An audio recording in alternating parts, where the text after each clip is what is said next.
नमस्कार साथियों, आप सभी का हमारे YouTube चैनल अंश एग्ज़ाम ट्रिक में स्वागत है। तो दोस्तों, जैसा कि हम बात करते हैं प्राचीन इतिहास के प्रमुख साहित्य और साहित्यकार की, तो आप सबको पता होना चाहिए UPSSC पेट का जो सिलेबस है उसमें इतिहास का जो वेटेज है साथियों बहुत ही ज़्यादा है, क्योंकि इतिहास से जो है प्रश्न पूछे जाएंगे। इतिहास के 10 नंबर के क्वेश्चन पूछे जाएंगे। और इसके बाद अलग से अगर हम स्टैटिक जीके की बात करते हैं तो स्टैटिक जीके से भी क्वेश्चन पूछे जाएंगे, और उसमें इतिहास के प्रमुख साहित्यकार और साहित्य ये हमारे लिए बहुत ही इम्पोर्टेंट हो जाता है, क्योंकि स्टैटिक जीके में भी ये पूछ सकता है, क्योंकि उसमें भी दिया गया है साहित्य और साहित्यकार, और ये इतिहास के दृष्टि से भी हम लोगों के लिए बहुत ही इम्पोर्टेंट है। चलिए दोस्तों, शुरू करते हैं। हेरोडोटस, पहला क्वेश्चन क्या है? हेरोडोटस को आप जानते हैं इतिहास का पिता कहा जाता है। इतिहास का क्या कहा जाता है? पिता कहा जाता है। और इनकी एक रचना है, हेरोडोटस की एक रचना है जिसका नाम क्या है? हिस्टोरिका। इनकी रचना का क्या नाम है? हिस्टोरिका। तो दोस्तों, आपसे पूछा जा सकता है कि इतिहास के जनक कौन है? इतिहास का जनक किसे कहा जाता है? तो आप बताएंगे इतिहास का जनक किसको कहा जाता है? हेरोडोटस को कहा जाता है। फिर आपसे क्वेश्चन पूछ सकता है कि हेरोडोटस की प्रमुख पुस्तक की क्या नाम है? तो आप बताएंगे कि हेरोडोटस की प्रमुख पुस्तक का नाम हिस्टोरिका है। फिर दोस्तों, अगले रचना की हम बात करते हैं, मुद्रा राक्षस। आपसे पूछा जा सकता है कि मुद्रा राक्षस किसकी रचना है? तो आप क्या बताएंगे? मुद्रा राक्षस के जो लेखक कौन है? विशाखादत्त हैं। ठीक है दोस्तों, फिर आगे बात करते हैं। अगली जो रचना है कुमार संभव। कुमार संभव किसकी रचना है? तो कुमार संभव रचना जो है कालिदास की है। दोस्तों, हम बात करें कालिदास की, तो कालिदास की बहुत सारी फेमस रचनाएं हैं जो बार बार परीक्षाओं में पूछी जाती हैं। जैसा कि इनकी पहली रचना है अभिज्ञान शाकुंतलम। अभिज्ञान शाकुंतलम ये भी बहुत इंपॉर्टेंट है, ये भी बार बार परीक्षाओं में पूछी जाती है कि अभिज्ञान शाकुंतलम किसकी रचना है? तो अभिज्ञान शाकुंतलम भी कालिदास की रचना है। आपसे पूछा जा सकता है ऋतु संहार किसकी रचना है? तो ऋतु संहार भी कालिदास की रचना है। फिर आपसे पूछा जा सकता है कि मेघदूत किसकी रचना है? मेघदूत भी कालिदास की रचना है। फिर दोस्तों, बात करते हैं हम अगले प्रश्न की। अगला प्रश्न है रजत रंगड़ी के लेखक की। रजत रंगड़ी के लेखक कौन है? तो रजत रंगड़ी के जो लेखक हैं कल्हड़ हैं। इसमें अर्थात रजत रंगड़ी में कल्हड़ ने किसका वर्णन किया है? ये क्वेश्चन बहुत ही इंपॉर्टेंट हो जाता है। कई बार परीक्षाओं में पूछा गया है कि रजत रंगड़ी में कल्हड़ ने किसका वर्णन किया है? तो आप बताएंगे कश्मीर का इतिहास, यानी कि रजत रंगड़ी में कल्हड़ ने कश्मीर के इतिहास का वर्णन किया है। फिर दोस्तों, बात करते हैं अगले क्वेश्चन की। तो अगला क्वेश्चन है अष्टाध्यायी। अष्टाध्यायी किसकी रचना है? दोस्तों, ये यहाँ पे गलत जो है प्रिंट हो गया है। अष्टाध्यायी किसकी रचना है?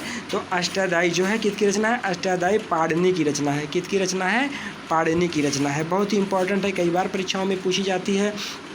फिर दोस्तों, अगले नंबर पे हम बात करते हैं पंचतंत्र के लेखक कौन है? तो दोस्तों, जो पंचतंत्र के लेखक कौन है? विष्णु शर्मा। ये भी कई बार परीक्षाओं में पूछे जाते हैं। तो दोस्तों, ये जितने भी क्वेश्चन हैं इसको मैंने जो है स्पेशली कई बुक से छाँट कर आपके लिए जो इम्पोर्टेंट था, वैसे तो बहुत सारे लेखक हैं, लेकिन जितने लेखक इम्पॉर्टेंट जो कई बार परीक्षाओं में पूछे गए हैं उनको मैंने इस वीडियो में क्या किया है? इंक्लूड किया है। तो दोस्तों, आपको अगर हमारा ये वीडियो और अच्छा लग रहा है तो आप जो है हमारे चैनल को सब्सक्राइब कर सकते हैं, क्योंकि आपके लिए मैंने ये जो है पूरा वीडियो तैयार किया है। फिर दोस्तों, बात करते हैं अगली रचना की। तो अगली जो रचना है वो बीज गणित। कई बार पूछा जाता है कि भास्कराचार्य को किस क्षेत्र में दिए गए योगदान के लिए जाना जाता है? तो दोस्तों, भास्कराचार्य को बीज गणित के क्षेत्र में जो उन्होंने योगदान दिया है उसके लिए जाना जाता है, अर्थात उसके लिए वो क्या है? प्रसिद्ध हैं। उसके लिए वो प्रसिद्ध हैं। भास्कराचार्य किसके लिए प्रसिद्ध हैं? तो भास्कराचार्य जो है बीज गणित में दिए गए योगदान के लिए प्रसिद्ध है। फिर दोस्तों, अगली जो रचना है मनुस्मृति।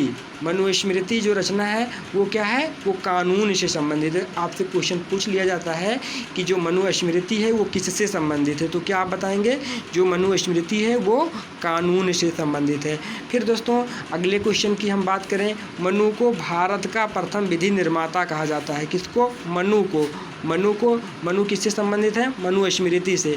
तो मनु को भारत की प्रथम विधि निर्माता कहा जाता है। फिर दोस्तों अगर हम बात करें अगले रचना की, तो पृथ्वीराज रासो किसकी रचना है? पृथ्वीराज रासो किसकी रचना है? तो पृथ्वीराज रासो जो है चंद्रबरदाई की रचना है। ये उत्तर प्रदेश पुलिस 2018 में जो पुलिस का एग्ज़ाम हुआ था उसमें पूछा गया था कि पृथ्वीराज रासो किसकी रचना है? पृथ्वीराज रासो चंद्रबरदाई की रचना है। इन्होंने इसमें जो है पृथ्वीराज चौहान तृतीय के बारे में, जीवन के बारे में बताया है। फिर दोस्तों अगर हम बात करें अगले रचना की और अगले रचनाकार की, तो वो अगली जो रचना है पृथ्वीराज रासो हो गई है। अगले नंबर पे है महाभाष्य। महाभाष्य किसकी रचना है? तो महाभाष्य जो रचना है पतंजलि की है। महाभाष्य किसकी रचना है? तो महाभाष्य पतंजलि की रचना है। ठीक है दोस्तों, चलते हैं अगले क्वेश्चन पर।